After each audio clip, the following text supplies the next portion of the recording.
की गवर्नमेंट इसको कायदे में रूपांतर नहीं कर रही है। अरे धोखेबाजी कर रही है देश के अंदर में कांग्रेस और भाजपा। तो भी यहाँ का किसान और यहाँ का मजदूर जागरूक नहीं है, और जिस दिन जागरूक हो जाएगा उस दिन सही अर्थों में लोकतंत्र आएगा।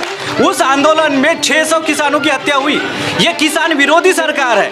और आज भी देखो यहाँ पे वो आंदोलन में जो किसान आए थे वो पूरे देश ने देखा है। भाई साहब काय को बोलने को मजबूर कर रहे हैं। वो हमारे पास में 4 ट्रैक्टर, वहाँ के किसान के पास ट्रैक्टर आ तो इनके पेट में दर्द होने लगता है। नहीं वो किसान ही दे भैया। पंजाब और हरियाणा हथियार नहीं रहते, किसानों के पास हथियार नहीं रहते। और बीजेपी को जो सपोर्ट करता है, जो आरएसएस, उनके पास बड़े बड़े हथियार, बड़े बड़े बंदूकें रहते हैं। 2 करोड़ लोगों को बेरोजगार देंगे। कितने लोगों को बेरोजगार देंगे बताइए? इन्हें बताना चाहिए। स्मार्ट सिटी, कितने स्मार्ट सिटी बन गए? रेलवे बेच दिए, हवाई अड्डे बेच दिए। खरीदने वाला कौन है? खरीदने वाला अदानी अंबानी। उनके बताओ ना। 70 साल में जो सरकार ने किसानों के जेब से जीएसटी और टैक्स लेके जो सरकार ने बनाई थी उसको बेचने का काम आप। इंडियन एयरलाइंस को बेचा किसने था? नरेंद्र मोदी ने एयरपोर्ट बेचा, इंडियन रेलवे बेचा, LIC बेचे। क्यों? इंडियन एअरलाइन्स को काँग्रेस ने बेची थी। गोंदिया जिल्ह्यामध्ये 300 शिक्षक आले, आमच्या याच्यात 82 आले, एकही रुपये नाही लागला। ज्या ठिकाणी हे जे शिक्षण मंत्री आहेत पूर्ण काँग्रेसचे असतील या इतर पक्षाचे असतील, यांच्याकडे पूर्ण कुठेही जा तुम्हाला 20 लाख 30 लाख रुपये लागणार आहे पैशाची। तर पैसे घेऊनच सगळे लागलेले असतात। तुम्हाला नॉलेज असेल तर सांगा। 25 लाख रुपये घेतले जातात। 25 लाख रुपये। बात असल में ये है, मोदी ने देश बेचा, रेलवे बेचा, प्लेटफॉर्म बेचा, हवाई प्लेन बेचा, लेकिन मोदी के बारे में कौन बोल रहा है? आज देश को सबसे बर्बाद करने मोदी का हाथ है। खासदार अशोक नेते आहेत तिकडे मोदीजी आहेत, ते म्हणत आहेत की खासदार अशोक नेते ने मोदीच्याच नावावर निवडणुका लढत आहेत। ये सरकार मोदी की है या बीजेपी की है? मेरा ये कंफर्म नहीं हो रहा है, क्योंकि आज से ये मोदी के नाम पे वोटिंग करी जा रही है। लेकिन मेरा ये बोलना है कि ये सरकार गरीब कल्याण योजना जो थी, यानी आरोग्य से संबंधित योजना जो है आयुष्मान भारत, उसका लोगों को लाभ मिला। उसके अंदर उज्ज्वला गैस का भी लोगों ने लाभ उठाया है और भरपूर मात्रा में अभी भी उसका वितरण शुरू है। उसके बाद में तुम्हारा ये जो किसान सम्मान निधि सारे किसानों को मिली, जो अभी वो किसी ने किसान सम्मान निधि 6,000 से 12,000 कर दी गई और लगभग सभी किसानों के खाते में वो निधि आ गई है। उसके उसी प्रकार संजय गांधी निराधार योजना अंतर्गत पहले विधवा बाई की 18 साल का लड़का होने के बाद पेंशन बंद हो जाती थी, लेकिन यह सरकार ने वो योजना को वो किया, उसमें सुधारना करके अब उसका बच्चा 18 साल का हो, नहीं 25 साल का हो, 50 साल का हो, उस भाई को, विधवा भाई को 1500 रुपये प्रति माह का कंटिन्यू किया। और वो जो योजना थी वो पहले उसमें 1000 रुपये मिलते थे, अभी इस सरकार ने उसको 15,000 किया। आज भी ऐसे अनेकों सैकड़ों घरों में पड़े हुए हंडे हैं जो लकड़ी से ही अपना इस्तेमाल खाना बना रहे हैं। ऐसे बहुत सारे परिवार हैं। माननीय वाजपेयी साहब ने बोले कि उज्ज्वला गैस का लाभ मिला। मानता हूँ उज्ज्वला गैस का सबको कनेक्शन मिला है भैया, लेकिन एक तरफ से लूटमार हुई है। जो 450 रुपए का हंडा था वो अभी 1100 रुपए में, उसके बाद 200 रुपए माइनस कर रहे हैं। बात है कि उसके ऊपर की सब्सिडी हटा दी गई। मेरे को सब्सिडी आई है 65 रुपए, यानी मेरी बेइज्जती कर रही है सरकार। 65 रुपए सब्सिडी। इस देश में अगर लोग गरीब है, कांग्रेस क्या बोले? महिलाओं को राशन कोठे में साड़ी दी गई और साड़ी फटवी, महिलाओं को अपमान हुआ है उसमें। साड़ी देकर महिलाओं का अपमान करने का काम है भारतीय। आज ये जो बता रहे हैं कि साड़ी दिए, ये अपने घर की महिलाओं को साड़ी पहनाएंगे क्या? फटी साड़ी देकर महिलाओं का अपमान करने का काम है भारतीय जनता पार्टी कर रही है। ये हमारा आरोप है। महिलाओं को भारतीय जनता पार्टी में ऐसी वॉशिंग मशीन है जो भ्रष्टाचारी जो रहते हैं वो बीजेपी में जाते हैं और वहाँ आरोपी अजित पवार के ऊपर 70 करोड़ का आरोप लेने के। नमस्कार, मी संघर्ष उकरे आणि आपण पाहतात झकास मराठी। झकास मराठीवर आपण सतत लोकसभा निवडणुकीवर सर्वसामान्य लोक काय विचार करतात किंवा सर्वसामान्य जनतेचे काय मुद्दे ह्या वर्षी ह्या लोकसभेला राहणार आहेत आपण सतत आपणापुढे दाखवण्याचा प्रयत्न करतो। विदर्भामध्ये ज्या 5 लोकसभा क्षेत्रांच्या ज्या निवडणुका ह्या 19 एप्रिलला होणार आहेत, त्या निवडणुकांवर लोकांच्या मनात काय आहे किंवा लोक कोणाला खासदार म्हणून पाहू इच्छितात, पण आज जाणून घेणार आहोत. आज आम्ही आहोत गडचिरोली चिमूर लोकसभा क्षेत्रात आणि त्या क्षेत्रातील आमगाव तालुका आहे. आमगाव तालुका ह्या तालुक्याचा फार मोठा इतिहास, खूप मोठा इतिहास आहे. कारण ह्याच तालुक्यातून स्वतः माजी वित्तमंत्री महादेवराव शिवणकर येतात आणि महादेवराव शिवणकर यांचं नाव हा देशात प्रख्यात आहेत ते, आणि ते ह्याच आमगावातून येऊन त्यांनी संपूर्ण देशात, राज्यामध्ये त्यांनी राज्य केलं. आता त्या काय स्थिती आहे, भाजपची काय स्थिती आहे, काँग्रेस पक्षाची काय स्थिती आहे. काँग्रेसकडून डॉक्टर ND किरसाण यांना उमेदवारी जाहीर झाली आणि भाजपकडून पुन्हा तिसऱ्यांदा खासदार अशोक नेते यांच्यावर विश्वास दाखवत त्यांना लोकसभेची उमेदवारी भेटली. मात्र ह्यावर्षी कोण होईल गडचिरोली चिमूरचा खासदार, आपण आज जाणून घेणार आहोत. आपण ह्या एका चहाच्या दुकानावर बसले आहोत आणि ह्या चहाच्या दुकानावर आमगावातील जवळजवळ सगळ्या पक्षांचे कार्यकर्ते उपस्थित आहेत. यांच्या मनात काय आहे, कोणाला खासदार म्हणून हे यावर्षी निवडून देणार आहेत, आपण आज जाणून घेणार आहोत. सुरुवातीपासून काका, काय नाव आहे तुमचं? मार्कंडराव भटला रांगळे बोरकनार. बोरकनाला राहता. इलेक्शन्स आहेत, आता निवडणूक आहेत लोकसभेच्या, माहिती आहे तुम्हाला? 19 तारखेला. काय सांगाल, कोण आहेत खासदार इथले? किसान किसान नाही, खासदार कोण आहेत? खासदार आता कोरटे कोण होते? कोरटेजी आमदार आहेत. कोरटे आमदार खासदार आहेत अशोक नेतेजी. काय म्हणता, ओळखता आपण अशोक नेतेला? पाहिले आधी पाहिलं. पाहिला का? आजच पाहिल्या. तर ह्या वर्षी आता लोकसभेच्या निवडणुका आहेत. आता 19 तारखेला काय राहतील मुद्दे? जेव्हा आपण EVM मशीन जवळ जाल तर कोणत्या मुद्दे तुमच्या मनात येतील, त्यावर तुम्ही मतदान कराल? काँग्रेसवाले, काँग्रेसचे मुद्दे. काँग्रेसला द्याल? काऊन? आम्ही पहिलेपासूनच आमचे काँग्रेसवाले. पहिलेपासूनच काँग्रेसला मतदान करता, म्हणून ह्या वर्षी काँग्रेसला मतदान करते. खरं तर खासदार कोण आहेत त्यांना माहिती नाही, आणखी काही लोक आहेत. काय नाव आहे तुमचं? हां सर, काय ना तुमचं? पिंटू अग्रवाल. अग्रवालजी, आमगावला. आपण भाजपचे कार्यकर्ते आहात. काय सांगाल, पुन्हा एकदा खासदार अशोक नेते यांच्यावर विश्वास दाखवत भाजपने त्यांना उमेदवारी दिली. 10 वर्ष ते खासदार होते. काय मोठी कामं त्यांनी या क्षेत्रासाठी केली? काम तो 10 साल में उन्होंने जो किए हैं वो पूरी जनता को मालूम है और काम दिखते भी है उनके. काम दिखते भी है. हाँ, और आगे भी वही जीत के आएंगे ऐसा हमारी उम्मीद है. पण काही मोठी कामे ते तुम्हाला माहिती असेल. लोक विचारतात की अशोक नेते साहेब यांनी 10 वर्ष खासदार होते, आपण त्यांना पाहिले नाही. काही लोकांचा आरोप आहे. देखने का तो ऐसा है कि उनका कार्य क्षेत्र जो है इतना बड़ा है, लोकसभा 700 किलोमीटरचा तो रेंज आहे. हाँ, तो एक तो खासदार लोगों का क्या होता है कि आधे से ज़्यादा समय तो दिल्ली में चले जाता है. हाँ. कुछ थोड़ा बहुत समय मिलता है तो वो क्षेत्र इतना बड़ा है कि वो बहुत कम पहुंच पाते हैं यहाँ पर, बरं. इसीलिए वो कम दिखते हैं. पण ते तिसऱ्यांदा यावर्षी अजून उमेदवार आहेत लोकसभेचे. मग काय मुद्दे घेऊन तुम्ही जनतेसमोर, तुम्ही भाजपचे कार्यकर्ते आहात, जनतेसमोर काय घेऊन जातात की तुम्ही भाजपला पुन्हा मतदान करा? विकास के मुद्दे पे ही जाएंगे अपन. 10 वर्ष विकास झाला. हाँ, आणखी काही लोक आहेत, म्हणत आहेत भाजपचे कार्यकर्ते की 10 वर्ष खूप विकास झाला आणि त्या विकासाच्या भरोश्यावर पुन्हा अशोक नेत्यांना खासदार बनवणार आहेत ते लोक.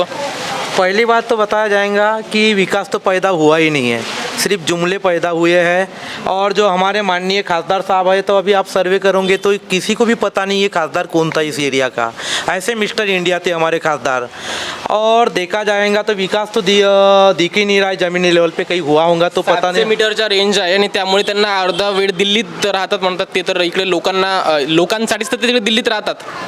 भैया मेरे को बताओ, 5 साल चलो ठीक है, 5 साल नहीं दिखे, क्षेत्र बड़ा था हमने मान लिए, लेकिन 10 साल हुआ ना. 10 साल में तो वो तो मिस्टर इंडिया हो गए थे ना, गायब ही हो गए थे.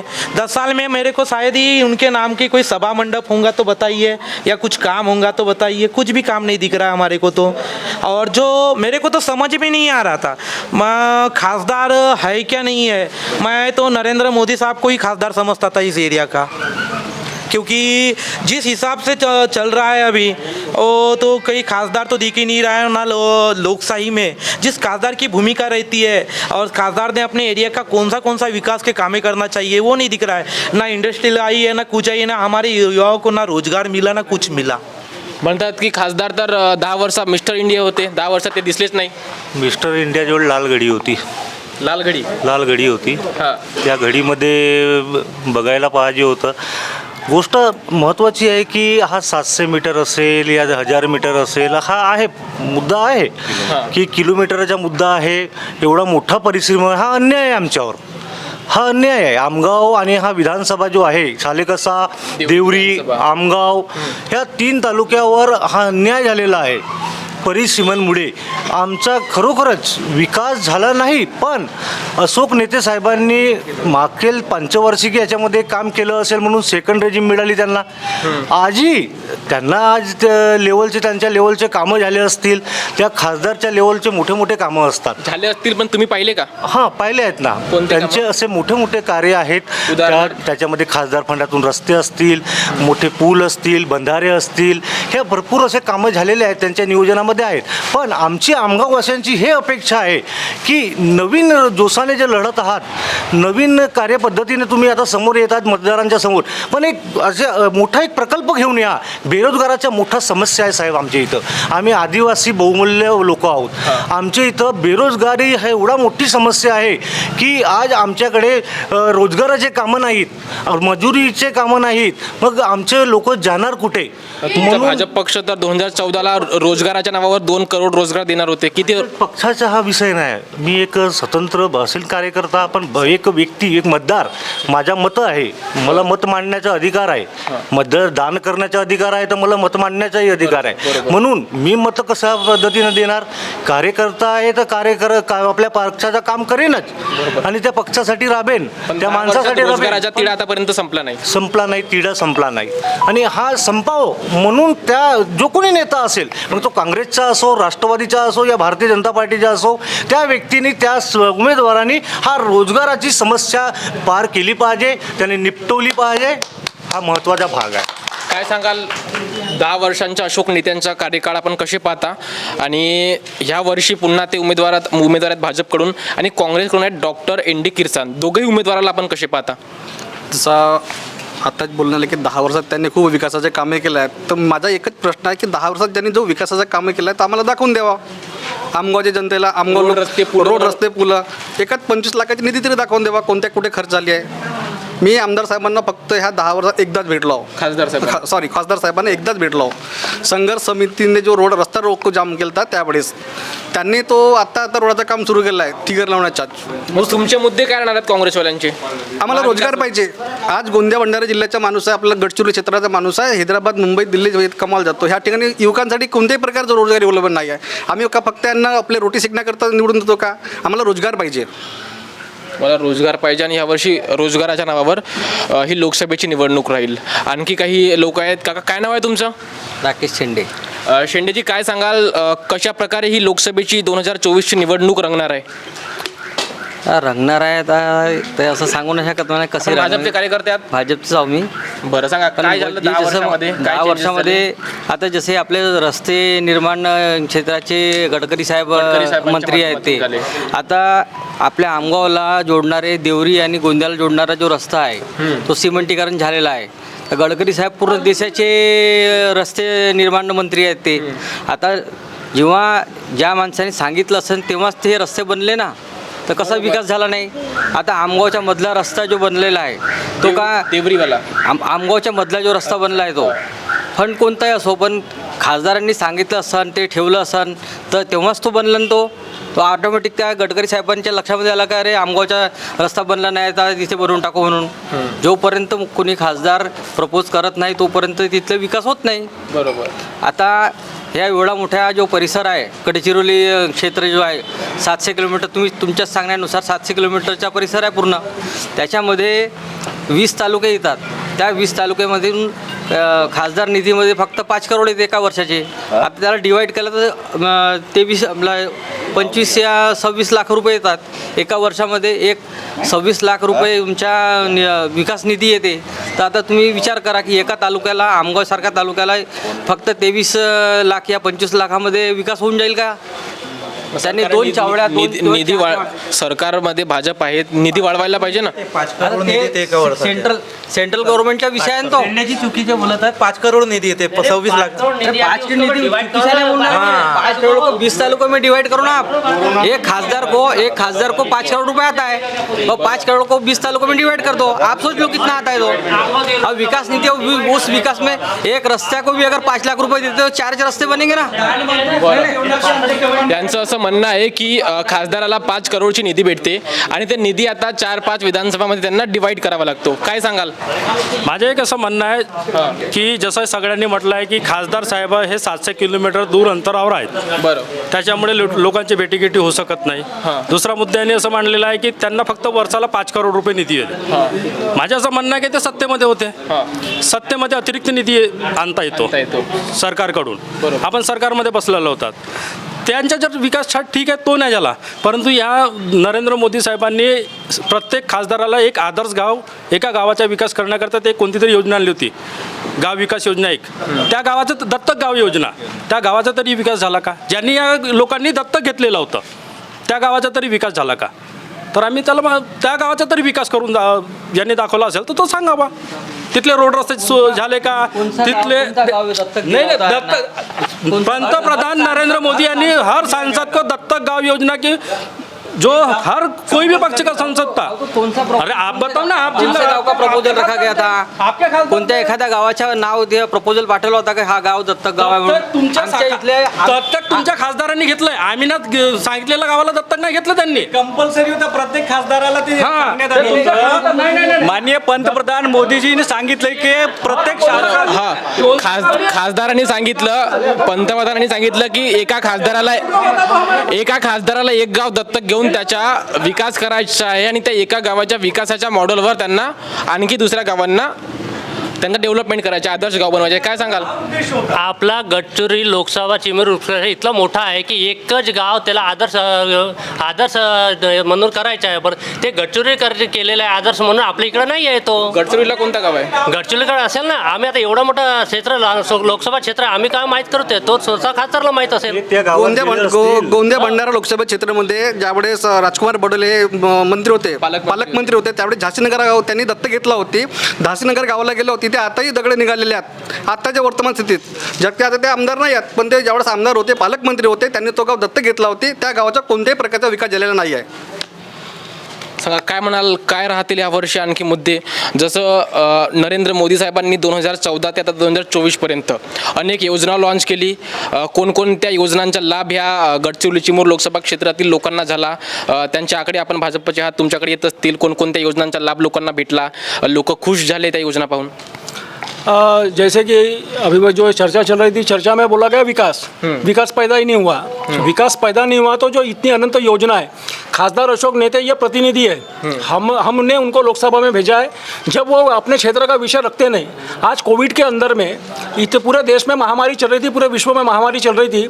मोदी जी के नेतृत्व में उसको सफलतापूर्वक ढंग से अंजाम दिया गया. हमारे आदरणीय नितिन जी गडकरी हो, अशोक जी नेते हो, उस समय में गवर्नमेंट ने उनकी निधि भी कम किया था. उसके बावजूद उन्होंने भरपूर तरीके से निधि उपलब्ध करा करके आज आमगांव में जैसे मैं बता देता हूँ 6 ऑक्सीजन कन्वर्टर मशीनें तुरंत उन्होंने उपलब्ध करा के दी. ऐसे मुसीबत के समय में भी भारतीय जनता पार्टी का खासदार यह लोगों के साथ में था. अब लोग बोलते हैं कि भाई हमारे गांव था, ऐसा कोई गांव मेरे को बताओ जिस गांव में रास्ते नहीं बने.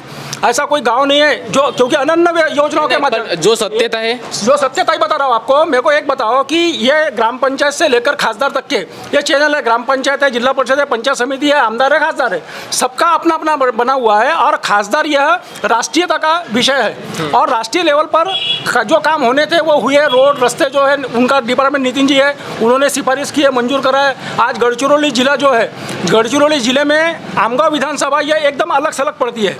उस वजह से हमको यहाँ पे कुछ नज़र नहीं आता क्योंकि हम भंडारा से जुड़े हुए लोग हैं. हमको दिखता है भंडारा गोंदिया. गडचिरोली में जाने के बाद में वस्तुस्थिति आपको गडचिरोली में समझ में आएगी कि विकास खासदार कर पा रहा है या नहीं कर पा रहा है. अभी वड़सा रेलवे स्टेशन का मामला देखो, लाइन का मामला देख लो. उसके बाद में गडचिरोली के अंदर में इंडस्ट्रियल का जो विषय है वो चालू है. खुद उप मुख्यमंत्री देवेंद्र जी वहाँ के पालक मंत्री है.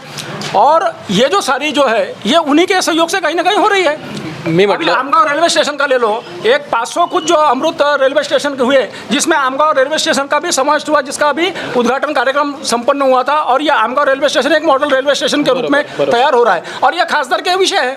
मी म्हटलं की जो सत्तेत असतो तो रोड रस्ते हे विकास कामे करतो. मी म्हटलं की नरेंद्र मोदी साहेबांनी 10 वर्षात खूप अशा योजना राबवल्या, ज्यामुळे एक्स्ट्रा कोणत्या योजना आपण ह्या गडचिरोली चिमूर क्षेत्रात राबवल्या, क्षेत्रात राबवल्या, ज्यामुळे लोकांना फायदा झाला त्यांच्या? जिसमें गरीब कल्याण योजना जो थी, यानी आरोग्य से संबंधित योजना जो है, आयुष्मान भारत उसका लोगों को लाभ मिला, उसके बाद में उज्ज्वला गैस का भी लोगों ने लाभ उठाया है और भरपूर मात्रा में अभी भी उसका वितरण शुरू है। उसके बाद में तुम्हारा ये जो किसान सम्मान निधि सारे किसानों को मिली, जो अभी वो किसी ने किसान सम्मान निधि 6,000 से 12,000 कर दी गई और लगभग सभी किसानों के खाते में वो निधि आ गई है। उसके उसी प्रकार संजय गांधी निराधार योजना अंतर्गत पहले विधवा बाई की 18 साल का लड़का होने के बाद पेंशन बंद हो जाती थी, लेकिन यह सरकार ने वो योजना को वो किया, उसमें सुधारना करके अब उसका बच्चा 18 साल का हो नहीं 25 साल का हो 50 साल का हो, उस भाई को विधवा भाई को 1,500 रुपये प्रति माह का कंटिन्यू किया।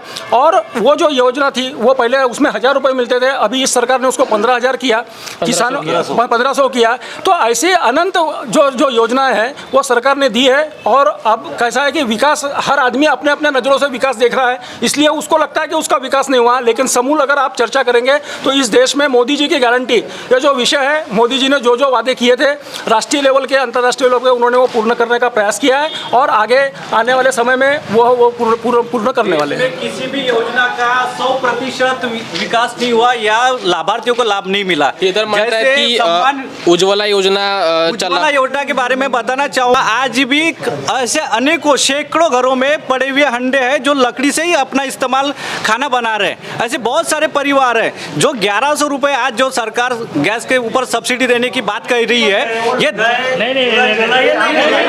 व्यक्तिगत है वो।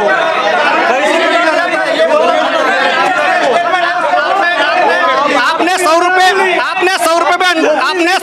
सिलेंडर आपने 100 रुपये में कनेक्शन दिया और उसका पंतप्रधान झोपड़ी जो आई है आपने नहीं बनाया, आपने 100 रुपये में सरकार आपको बना के आने लगा। भैया माननीय वाजपेयी साहब ने बोले कि उज्ज्वला गैस का लाभ मिला, मानता हूँ उज्ज्वला गैस का सबको कनेक्शन मिला है भैया, लेकिन एक तरफ से लूटमार हुई है। जो 450 रुपए का हंडा था वो अभी 1,100 रुपए में, उसके बाद 200 रुपए माइनस कर रहे हैं। बात है कि उसके ऊपर की सब्सिडी हटाई दी गई, मेरे को सब्सिडी आई है 65 रुपए, यानी मेरी बेइज्जती कर रही है सरकार 65 रुपए सब्सिडी देके। और जमाने में कांग्रेस के जमाने में 350 रुपए का हंडा मिलता था और आज 1,100 रुपए में मिल रहा है। 350 घंटा मिल रहा है, जरूर बात सही बात है, लेकिन बाकी का पैसा गवर्नमेंट भर रही थी ना, आज गवर्नमेंट क्यों भरेगी पैसा? इन्होंने बोला है कि जो वादे किए हैं मोदी ने वो वादे हुए हैं, कुछ वादे नहीं किए। 15 लाख रुपए देंगे, किसके खाते में 15 लाख आया है बताइए? बेरोजगारी दूर नहीं हुई है कोई। नाही 15 लाखाचा जुमला होता। 2 करोड़ लोगों को बेरोजगार देंगे। कितने लोगों को बेरोजगार देंगे बताइए? इन्हें बताना चाहिए। स्मार्ट सिटी, कितने स्मार्ट सिटी बन गए? रेलवे बेच दिए, हवाई अड्डे बेच दिए, खरीदने वाला कौन है? खरीदने वाला अदानी अंबानी, उनके बताओ ना, बताओ डॉक्यूमेंट बताओ। मैं कुछ भी बोल दूंगा कि मैंने ताजमहल बेच दिया, तुम कल बोलोगे कि हम पिंटू अग्रवाल ने ताजमहल बेच दिया, उसका प्रूफ क्या है? ताजमहल बेच दिया, खरीदने वाला कौन है ताजमहल? उसका डॉक्यूमेंट तो दिखाओ। ए बाबा ते विकला जो अभी माननीय 70 साल में जो सरकार ने किसानों के जेब से जीएसटी और टैक्स लेकर जो सरकार ने बनाई थी उसको बेचने का काम आप। इंडियन एयरलाइंस को बेचा किसने था? नरेंद्र मोदी ने एयरपोर्ट बेचा, इंडियन रेलवे बेचा, LIC बेचे, क्यों? इंडियन एयरलाइंस को कांग्रेस ने बेची थी, अपने जगह में अभी तक नहीं बिकी। क्या है? वजह से भारतीय जनता पार्टी के नेताओं का थांबा शांत। अपने भंडारा के लोकसभा के सांसद का जो 5 साल में डबल जो ये हुआ है उनके विकास, जो उनके आमदनी में बढ़ोतरी हुई है 29% से बढ़ोतरी हुई है, वो आंकड़ा सो नहीं किया गया है। मी काय म्हणतो थांबा, ते सतत आरोप लावत आहेत की 2 करोड रोजगार, 100 स्मार्ट सिटीज आणि ते 15 लाखाचा तो तर जुमला होता। तर स्मार्ट सिटीज मध्ये कोणत्या स्मार्ट सिटीज तुम्ही गिनवाल आणि रोजगारावर काय बोलाल? भंडारा गोंदिया लोकसभा आणि इकडे गडचिरोली चिमूर लोकसभा क्षेत्रामध्ये रोजगाराकरिता 10 वर्षात कोणती मोठी कामं भाजप सरकारने केली? रोजगारासाठी मोठी कोणती कामे 10 वर्षात भाजप सरकारने गडचिरोली चिमूर पहले लोकसभा पहला क्षेत्रात विषय केली. है रोजगार है क्या, क्योंकि अभी मैं बता रहा हूँ जो चर्चा सत्र, अरे मेरी बात सुनिए पहले, चर्चा सत्र के अंदर में गवर्नमेंट सर्वेंट नौकरी म्हणजे रोजगार. एक मिनट, बात सुन लो, चर्चा रोजगार ऐकू द्या. हमारी मानसिकता ऐसी है कि रोजगार म्हणजे गवर्नमेंट की नौकरी, और बाकी के जो रोजगार होते हैं उन रोजगारों को हम रोजगार नहीं मानते. अगर देश में रोजगार नहीं होता तो ये देश में जितने हम सब पढ़ रहे हैं ये कहाँ से पले होते हैं? कहीं ना कहीं से रोजगार है, काम है. अब हम चाह रहे हैं हर कोई क्लास वन अधिकार बनने वाली नौकरी मिले, तो उसके लिए आपको उस लायक योग्यता लाना पड़ेगा और वो करना पड़ेगा. और रहा सवाल प्राइवेट कंपनियां, सारी जो जगह पे लोग हैं, सारे जो लोग काम कर रहे हैं वो रोजगार नहीं है तो क्या है? रोजगार म्हणजे सरकारी नोकरीच रोजगार नाही. सरकारी नौकरी मानता हूँ मैं, सरकारी नौकरी मानता हूँ, लेकिन आज तक मोदी साहब ने पिछले 10 साल में 10 लाख लोगों को नौकरी नहीं दी है. यानी जो युवा है वो बेरोजगार है. पवित्र पोर्टलच्या माध्यमातून शिक्षण भरती झाली आहे महाराष्ट्रामध्ये, इतरही ठिकाणी झाली असेल, पण मी महाराष्ट्राची गोष्ट करतो. गोंदिया जिल्ह्यामध्ये 300 शिक्षक आले, आमच्या याच्यात 82 आले, एकही रुपये नाही लागला. ज्या ठिकाणी हे जे शिक्षण मंत्री आहेत पूर्ण काँग्रेसचे असतील या इतर पक्षाचे असतील, यांच्याकडे पूर्ण कुठेही जा तुम्हाला 20 लाख 30 लाख रुपये लागणारच आहे. आता जे भरती झाली 300 लोकांची आपल्या जिल्ह्यामध्ये, मग तो नांदेडचा असो, औरंगाबादचा असो, या आमगावचा जो टीचर बनलेला आहे, शिक्षक बनलेला आहे, एकही रुपये लागला का त्याला विचारा. सांगा, शिक्षक भरती घेतली यांनी, शिक्षक भरती घेतली, ओबीसी के लिए तो जगह शिक्षक भरती घेतलेली आहे. महाभरती होणार होती 70,000ची, तो पण जुमला राहिलेला आहे. आणि हे जे म्हणत आहेत, हे जे आता भरती झालेले हे 2016 पासून प्रचलित चालणारे पवित्र पोर्टलच्या माध्यमातून शिक्षक भरती झाली की नाही झाली? शिक्षक भरती कुठे झाली? किती लोक लागले? आणि राहिली गोष्ट पैशाची, तर पैसे घेऊनच सगळे लागलेले असतात. तुम्हाला नॉलेज असेल तर सांगा. 25 लाख रुपये घेतले जातात. 25 लाख रुपये. आणखी काही लोक बोला. बात ये है, थांबा काका थांबा. बात असल में ये है, मोदी ने देश बेचा, रेलवे बेचा, प्लेटफॉर्म बेचा, हवाई प्लेन बेचा, लेकिन मोदी के बारे में कौन बोल रहा है? आज देश को सबसे बर्बाद करने मोदी का हाथ है. क्या बोलना है बोलो. बिल्कुल. मैं प्रमोद नागपुर है. देश को बर्बाद करने में मोदी का हाथ था, ऐसा इनका कहना है. जिस व्यक्ति के कारण पूरे विश्व में भारत का नाम चल रहा है, ऐसे हमारे जैसे कुछ लोग बताते हैं कि मोदी कारण देश बर्बाद हो रहा है, तो ये जो समाज है वो देख रहा है. और आने वाले 19 तारीख को इसका जवाब संपूर्ण पूरा विश्वामध्ये भारताचा डंका आहे. साहब ने बोले थे कि 2 करोड़ रोजगार बोलने से सिर्फ सरकारी नौकरी होती है क्या? तो नरेंद्र मोदी साहब ने जब 2014 में क्या बोला था कि 2 करोड़ रोजगार देंगे, ये बोला था क्या कि सरकारी नौकरी या पकड़ा तो लो बेरोजगारों को, यानी हम 2 करोड़ नौकरियां देंगे. भाई और बहनों, हम 2 करोड़ रोजगार देंगे. के बाद में भारत की सरकारी उसमें ये बोला जाएगा कि पकौड़े तलने का काम देंगे 2 करोड़ में. भारत का जो डंका है ना, ये 2014 के बाद से नहीं बढ़ा है. यहाँ पर राजीव गांधी, इंदिरा जी गांधी के जमाने से विश्व अच्छे से भारत को तरजीब दे रहा है. इसका मतलब ये नहीं है कि सिर्फ 2000 के बाद में यहाँ पे रोड रस्ते हुए, दवाखाने बने. या वर्षी अशोक नेते कितीच्या लीडनं जिंकणार आहेत? अशोक नेते किती हजार वोटांच्या लीडनं जिंकणार आहेत? मोदी 400 पार. 400 पार म्हणजे काय? 400 पार म्हणजे काय? 400 पार, खासदार 400 पार. इसका मतलब भारतीय जनता पार्टी का साहब नरेंद्र मोदी है. भारतीय जनता पार्टी खत्म हो गई है. उसके नरेंद्र मोदी के नाम पे वोट आता लोकसभेची निवडणूक आहे. नाम पे वोट नहीं मांग रहे. एक मिनिट आता लोकसभेची निवडणूक आहे.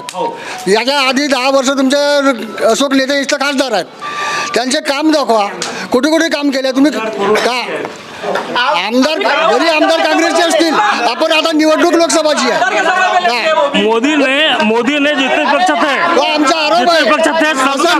खासदार की कोई अहमियत नहीं है, सिर्फ मोदी के नाम पे लड़ा जा रहा है. याच्या आधी कधीच तुमच्या ह्या ग्रँड मार्केटला मध्ये तुमच्या निवडणुकीमध्ये अशोक नेते लापत आहे अशी तुमच्याच माणसाने न्यूज पाठवला होती मागे. तुम्ही पत्रकार आहात लोकमतचे, तुम्हाला माहित आहे ही सगळी गोष्ट. काय सांगाल? खासदार अशोक नेते आहेत, तिकडे मोदीजी आहेत. ते म्हणत आहेत की खासदार अशोक नेते नाही, मोदीच्याच नावावर निवडणुका लढत आहेत. जे मॅच इंडियाचे जे मॅच होते ते 11 फिल्डरच्या पूर्ण मिळून होते. बरोबर आहे. कप्तान हा कप्तान राहते, पण कप्तानच्या नाव रोहित शर्मा कप्तान असो, जेव्हा सचिन तेंडुलकर होते, सचिन तेंडुलकरच्यामुळे पूर्ण मॅच जिंकला का? प्रत्येक खिलाडीच्या माध्यमातून जिंकते, म्हणून आमचे लोकनेते असतील त्यांच्या माध्यमातून जिंकले. माझ्या प्रत्येकाचा श्रेय आहे, देशाचा विकास करायला प्रत्येकाचा श्रेय आहे. माझं म्हणणं असं आहे की तुम्ही भारतीय जनता पार्टी नाव बदलून तुम्ही मोदी पार्टी ठेवा.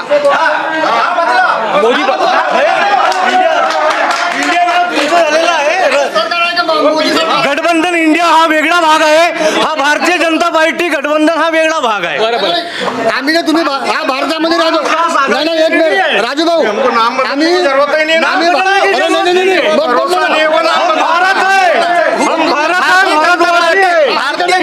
नाम बदल कर चुनाव लड़ती है, भारतीय जनता पार्टी चुनाव नाम बदल लड़ती है. भारतीय जनता पार्टीने नाव बदलून चुनाव लढवा मोदीच्या नावावर. बरं. साल हो गए हमारा गांव नगर परिषद आमगांव आता है. आज 10 साल हो गए नगर परिषद में कुछ भी काम नहीं आए हुए. रोड रस्ते अभी जो आमदार है खासदार ने एक मी म्हणतो हे झाले. हाँ बोला. मेरा एक सवाल है, ये सरकार मोदी की है या बीजेपी की है? मेरा ये कंफर्म नहीं हो रहा है, क्योंकि आज से ये मोदी के नाम पे वोटिंग करी जा रही है. लेकिन मेरा ये बोलना है कि ये सरकार बीजेपी की है कि मोदी की है. अगर बीजेपी है कि तो बीजेपी वाले बीजेपी की सरकार क्यों नहीं बोलते, मोदी की क्यों बोल रहे? मोदी सरकार बीजेपी बोल रहे.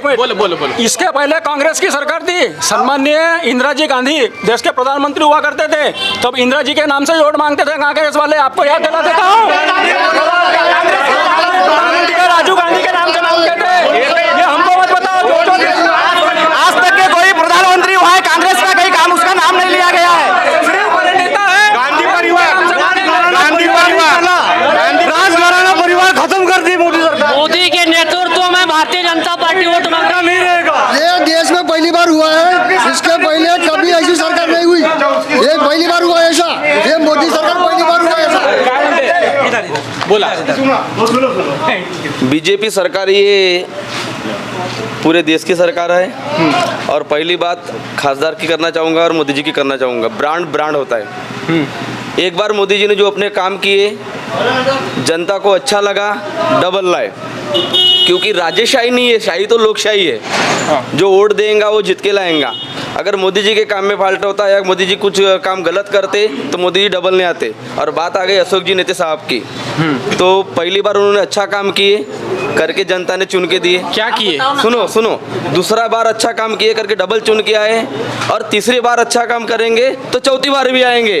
क्योंकि सवाल ये है कि यहाँ पर हमारे जो कार्यकर्ता है, चाहे कांग्रेस के रहो, बीजेपी के रहो या राखा के रहो, ये बने हैं किसके लिए? टिप्पणी करने के लिए. सुनो बगैर टिप्पणी की सरकार. बगैर टिप्पणी के नहीं. थांबा. यशस्वी पंतप्रधान ने आज तक. लेकिन जनता चुन के दे रही है. और हमारे अशोक जी नेते आएंगे अब की बार मोदी सरकार और पूरे 400 पार. बस हम तो चाहते हैं कि तुम्हारी सरकार बने, पर हमको काम बताओ. काम 10 साल में काम. एक मिनिट जे नाही बोलले त्यांना बोलू द्या. बोला. आम्ही आमगाव शहरामध्ये बसले आहो आणि सगळे लोक शांत राहिले. आम्ही आमगाव शहरात बसले आहो आणि आम्ही क्षेत्राच्या विषयी न बोलता आमगावच्या विकासाबद्दल मी बोलत आहो. बोला. अशोक नेतेजी 10 वर्ष झाले ते खासदार आहेत आणि आमच्या नगर परिषदचा विषय जो प्रलंबित आहे. अशोक नेत्यांनी जरी ते खासदार होते तर त्यांनी इथला जो कोर्टामध्ये प्रलंबित जो विषय आहे तो सोडून करून द्यावाचा होता. आणि आता सध्याच्या म्हणजे लोकसभेच्या इथं काही गावामध्ये बहिष्कार आहे की आपण जोपर्यंत नगर परिषद नगरपंचायत होत नाही तोपर्यंत आपण वोट टाकणार नाही. आणि याच्या अगोदर ही परिणय फुके साहेब आम्ही जेव्हा अनशनवर बसलो होतो तेव्हा ठाम मतानं येऊन सरा बोलले होते की मी 3 महिन्यामध्ये मी तुम्हाला ह्या कोर्टामध्ये प्रलंबित असलेला केस मी मागे लावतो आणि सर्व इथं चुनाव होतील, सर्व इथं वाली बनतील. पण आतापर्यंत एवढे दिवस झाले की तो प्रलंबित आहे. आतापर्यंत नगर परिषदेच्या आतापर्यंत नगर परिषद तोडगा निघाला नाही. नगर परिषदेची मान्यता आणि निवडणुका आतापर्यंत ह्या ठिकाणी झाले नाही. सांगाल नगर परिषदेच्या विषयी काय बोलाल? नगर परिषद का विषय ऐसा है कि सुप्रीम कोर्ट में केस है और सुप्रीम कोर्ट में होने के कारण नेता लोग आश्वासन देते हैं, नेता लोग उसके बाद में उसको वकील से बात करना होता है, जिससे भी बात करना होता है. लेकिन सुप्रीम कोर्ट का ऐसा है कि वो तो कोर्ट का मामला है ना, वो कोई नेता अपने हाथ से तो करके दे नहीं सकता. और जहाँ तक राज्य में सरकार उनकी, केंद्र में सरकार उनकी. उसके बाद में अशोक नेते अकेले नहीं है, अशोक नेते वो तो केंद्र क्या है, ये विषय है अपना महाराष्ट्र का. तो कम से कम ठीक है अशोक नेते ने नहीं किया तो कम से कम जो आमदार था यहाँ का आमदार है वो तो करके दे सकता था, वो भी नहीं कर सकता. आमदारनी काय केलं? आमदारांनी फडणवीस साहेबाकडे जाऊन सर हा मुद्दा घेतला. 10 बार मिले मुख्यमंत्री उप मुख्यमंत्री को 10 बार मिले आमदार साहब ने, लगाते बोले उनके साथ टाइम मांगे. परिणय फुके साहब आगे 3 महीने का वादा किए परिणय फुके साहब ने, क्या हम लेते तुम आश्वासन पीछे लो. एक मिनिट आमच्यासोबत आणखी काही पक्षाचे कार्यकर्ते आहेत. काका काय नाव आहे तुमचं? मी प्यारेलाल जांभूळकर. वंचित बहुजन आघाडी. तर हे आता महाविकास आघाडीवाले महायुतीवर टीका करत होते आणि महायुतीवाले महाविकास आघाडीवर. आपण आता वंचित बहुजन आघाडी आपण या दोघांवर टीका करणार आहात. काय सांगाल दोघांविषयी? हे म्हणतात त्यांनी बरं नाही केलं, ते म्हणतात यांनी बरं नाही केलं. कोणी बरं केलं सांगा? मेरा ऐसा कहना है कि विगत 60-65 साल तक इस देश में कांग्रेस ने राज किया. बराबर. और विगत 10 साल से भारतीय जनता पार्टी सम्माननीय नरेंद्र मोदी जी के नेतृत्व में काम कर रही है, गवर्नमेंट चला रही है. बिल्कुल. उसके पहले भी भारतीय जनता पार्टी की अटल जी के नेतृत्व में सरकार बनी. इसमें जो ये SC ST OBC के लोग हैं इनका कोई मेरे को मजबूत डेवलपमेंट दिखाई नहीं दे रहा है. ठीक है. अगर इनका मजबूत डेवलपमेंट हुआ है जिसके भी सरकार में, जैसे कि अभी ये चर्चाएं चली, तो फिर भारत देश के अंदर में अंत्योदय के कार्ड क्यों बनते हैं? दूसरी बात मेरा यह कहना है क्योंकि ये जो इलेक्शंस हो रहे हैं ये राष्ट्रीय मुद्दों को लेके हो रहे हैं, ये चिल्लर मुद्दों को लेके नहीं. ठीक है. किसी भी देश की अर्थव्यवस्था, किसी भी देश की ताकत या किसी भी घर की ताकत या किसी भी राज्य की ताकत जो होती है उसकी अर्थव्यवस्था होती है. राइट. बिल्कुल. अब फाइनेंशियली कितनी मजबूत है? हाँ. अब 2014 के अंदर में 50 हजार लाख करोड़ का भारत के ऊपर में कर्जा था. हाँ. आज नरेंद्र मोदी भाई की सरकार में इनके हाथ में जब से गवर्नमेंट आई है तब से 2,500 लाख करोड़ रुपए का कर्जा भारत पे हो चुका है. और पहले जो था, पहले कमिटमेंट होता था भारत सरकार का, करार क्या होता था पहले 10 साल के लिए होता था. इस हमारे नरेंद्र मोदी सरकार ने अभी जो एग्रीमेंट किया है, जो कर्जा लिया है, तो वो 50 साल तक हमको फेडना है. यानी दूसरी भी अगर कोई गवर्नमेंट कल बनती है केंद्र के अंदर में तो उसको भी वो कर्जे को फेडना पड़ेगा. 50 वर्षाची EMI है. हाँ, समझे क्या? तो कहने का मतलब ये है कि ये भारत देश के लोग जो है अभी भी पर्टिकुलर जागरूक नहीं है. अपने लोकतंत्र के प्रति और अपने वोटिंग के प्रति, और जिस दिन ये लोग अब ये वोटिंग के प्रति और अपने देश से मोहब्बत करेंगे, जिस दिन इस भारत देश के लोग अपने देश से ज़्यादा मोहब्बत करेंगे, तो इसकी बारीक से बारीक बातों का ध्यान रखेंगे कि कौन सी सरकारें क्या कर रही है, कैसा कर रही है, और उसी दिन इस देश के अंदर में सही अर्थों में लोकतंत्र आएगा। किसानों की मांग क्या है? श्री एमएसपी को कायदे में रूपांतरित करो। बरोबर सांगा। एमएसपी ना कांग्रेस की गवर्नमेंट ना भारतीय जनता पार्टी की गवर्नमेंट इसको कायदे में रूपांतर नहीं कर रही है। अरे धोखेबाजी कर रही है देश के अंदर में कांग्रेस और भाजपा। तो भी यहाँ का किसान और यहाँ का मजदूर जागरूक नहीं है, और जिस दिन जागरूक हो जाएगा उस दिन सही अर्थों में लोकतंत्र आएगा। ह्या वर्षी ह्या लोकसभेला भाजपकडून आहेत अशोक नेते, काँग्रेसकडून किरसान साहेब आणि वंचित बहुजन आघाडी सुद्धा या ठिकाणी निवडणूक लढणार आहे। काय चित्र राहतील या वर्षीचे निवडणुकींचे? यहाँ ऐसा है बड़े भैया कि यहाँ त्रिकोणी फाइट होने वाली है, वंचित, भाजपा और कांग्रेस में। नहीं हाँ तीनों में त्रिकोणीय फाइट होंगी। मगर कुछ लोगों का ये कहना है कि वंचित आघाड़ी की direct fight Bharatiya Janata party से है। वंचित आघाड़ी की? हाँ, क्योंकि पिछले बार हमने 1,11,000 वोट लिए थे ये गढ़चिरौली विधानसभा लोकसभा के अंदर में। एमएसपीच्या कायद्यामध्ये रूपांतर का बरं भारतीय जनता पार्टी करत नाही? शेतकऱ्यांची मागणी आहे की एमएसपी मिनिमम सपोर्ट प्राइसमध्ये याचा कायदा बनवा आणि शेतकऱ्यांना त्यांच्या जे पिकाचे आहेत ते उत्तम दर द्या त्यांना। हाँ, जो विषय है इस विषय के ऊपर में आपने जो किसान कानून जो भारत सरकार ने लाया था, क्या यहाँ बैठे हुए जो लोग हैं उन्होंने उस कानून को पढ़ा था क्या? पहला विषय ये है मेरा। कानून वाचले का तुम्ही लोग जो किसान? हाँ, उस में जो था कि दलाली सिस्टम को समाप्त किया था।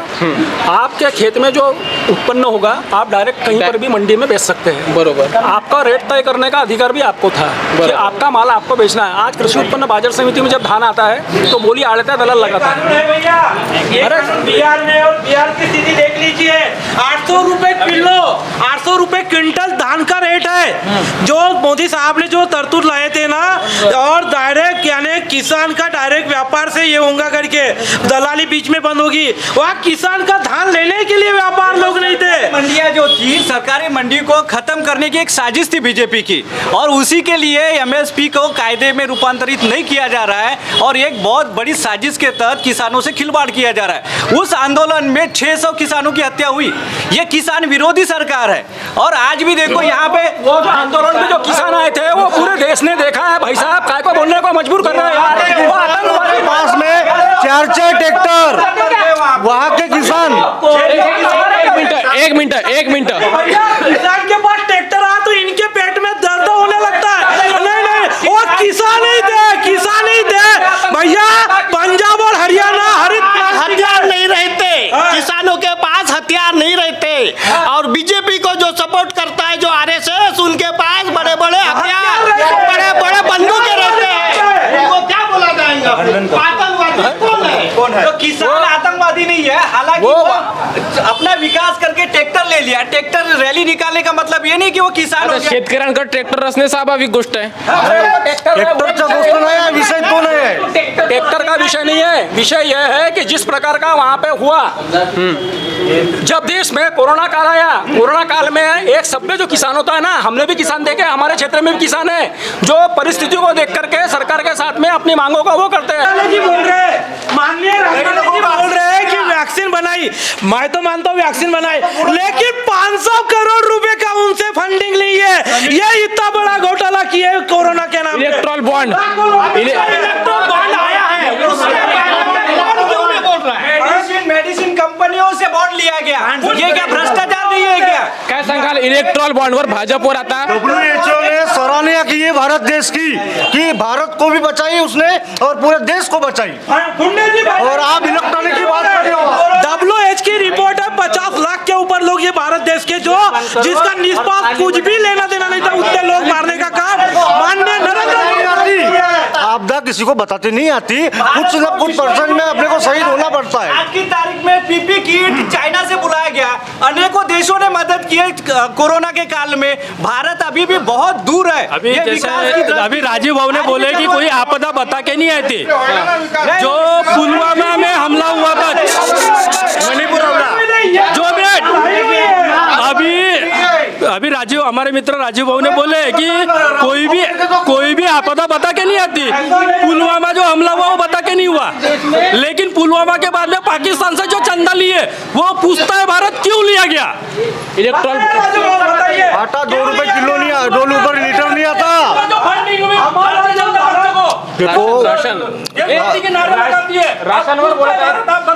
राशन 80 करोड लोकांना राशन मोदी सरकार मुफ्तमध्ये देते. राशन अन्न पुरवठा. एक मिनिट, मी तुम्हाला चान्स देतो. यांच्या ऐका आधी.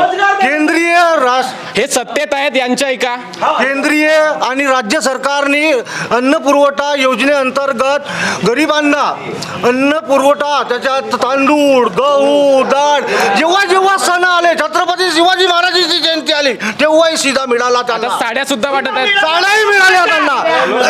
फोटो आणि मुख्यमंत्र्याची फोटो लावून जरा प्रचार. कोई 100 रुपये में सीधा देता है आणि प्रचार करता है. मेरा कहना है भाजपा वालों से यही कहना है, आज तक भारत गवर्नमेंट देखिए हमने हर चीज पे, तो झाला ना. लेकिन कब से मोदी गवर्नमेंट यानी मोदी राशन त्यालाच मिळालं, ज्याचा अंगठा लागला त्याला. तुमच्या सरकारमध्ये होता. शांत.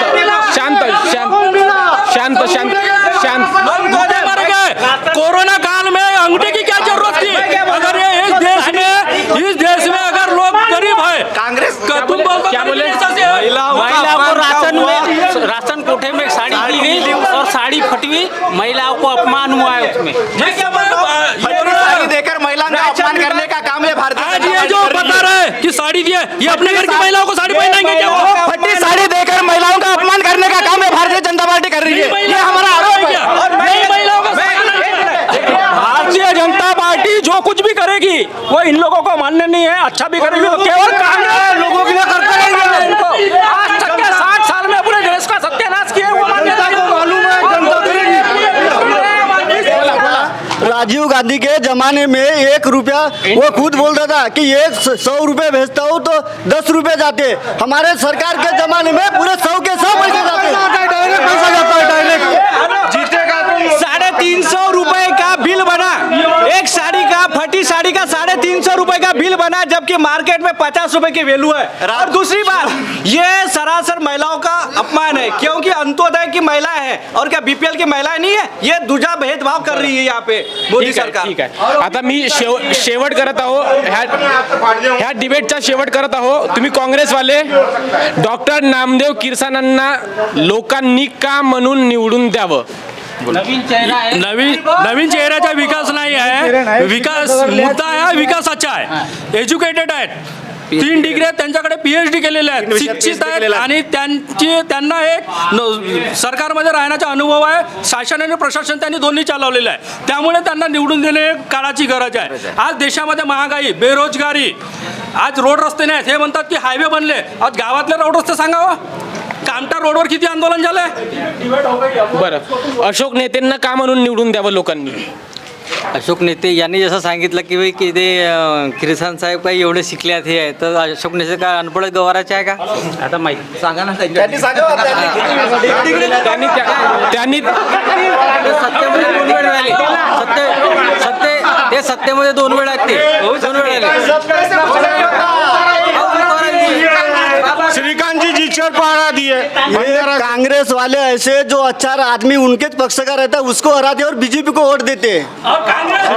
मालूम है क्या? अगर जीतकर जैसे आदमी को कांग्रेस वाले ने हराए, बीजेपी वाले खोके देते हैं. भारतीय जनता पार्टी में ऐसी वॉशिंग मशीन है जो भ्रष्टाचारी जो रहते हैं वो बीजेपी में जाते हैं और वहाँ आरोपी अजित पवार के ऊपर 70 करोड़ का आरोप लेने के बाद में बीजेपी में गया तो साफ हो गया उसका आरोप. एक मिनिट मला एंड करू द्या. शांत. आमगा अपना जो लोकसभा क्षेत्र है, अपने लोकसभा क्षेत्र में 2 उम्मीदवार, अगर यहाँ पर कांग्रेस का एक, वंचित आघाड़ी का एक और बीजेपी का एक, और बाकी अन्य भी है। इस पूरे लोकसभा क्षेत्र में वही आदमी जीतेगा जनता जिसको पसंद करेगी। हम 10-20 लोगों के बोलने से कोई चुनाव का फैसला होने वाला नहीं है। अगर मान लो कांग्रेस पार्टी का उम्मीदवार जीतता है तो ये समझ लो कि अशोक जी नेते को लोगों ने नकारे हैं, लेकिन अगर अशोक जी नेते जीतते हैं तो ये समझ लो कांग्रेस वाले को नकारे नहीं, अगर जो भी जीतता है तो जनता जिसके साथ रहेगी वो जीतेगा, वही फैसला आखरी होगा।